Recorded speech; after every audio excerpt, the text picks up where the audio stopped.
শিক্ষার্থী এবং আয়োজনকারী প্রত্যেকেরই মনে হয় ভালো হতো। এই বিষয়টি আসলে উদ্বোধন কর্তৃপক্ষকে যদি জানানো যায়, পরবর্তী পর্যায়ে শীতকালীন অর্থাৎ শীতকালে এটা আয়োজন করার ব্যবস্থা করলে মনে হয় ভালো হবে। আরেকটি বিষয় সেটা হলো যে আজকে যে সকল শিক্ষা প্রতিষ্ঠান তাদের প্রজেক্ট এখানে উপস্থাপন করছে, তাদের কাছে আমাদের প্রত্যাশা তারা ভালোভাবে সেটা উপস্থাপন করবে এবং তাদের এখানে আজকে যারা পুরস্কৃত হবে এবং যারা বিজিত হবে এবং বিজ্ঞান মানে বিশেষ জ্ঞান, এবং এই বিশেষ জ্ঞান আমাদের জীবনযাত্রাকে সহজ সুন্দর ও সাবলীল করে।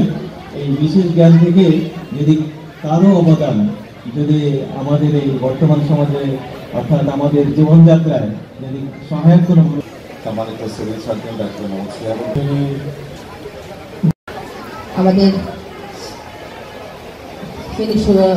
সরকারি কলেজের সম্মানিত অধ্যক্ষ মহোদয় এখানে উপস্থিত আছেন এবং বক্তব্য রেখেছেন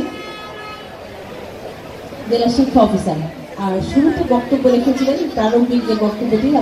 আসসালামু আলাইকুম এবং শুভ সকাল।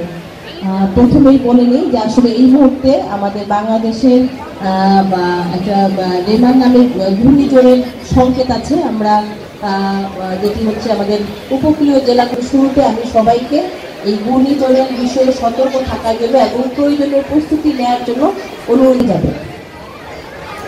তো আজকে কি বলেন, বিমান চালাবো, বিমান বানাবো, অথবা 4IR এর যে ইনস্ট্রুমেন্টগুলো আমরা জানি সেখানে তার রোবট বানাবে, মানে এই যে তার যে একটা বিজ্ঞান চিন্তার যে আগ্রহটা, এটা কিন্তু এখন অনেক শিক্ষার্থীদের মধ্যে আছে। এই মানে বিজ্ঞানকে প্রসারিত করার জন্য কিন্তু সরকারের অনেক বেশি পৃষ্ঠপোষকতা আছে। আমরা বিভিন্ন সময় বিভিন্নভাবে আপনাদেরকে পুষ্টি করার জন্যই কিন্তু আমাদের সরকার বিভিন্ন সময় বিজ্ঞান ও প্রযুক্তি সপ্তাহে আজকের এই বিজ্ঞান মেলায়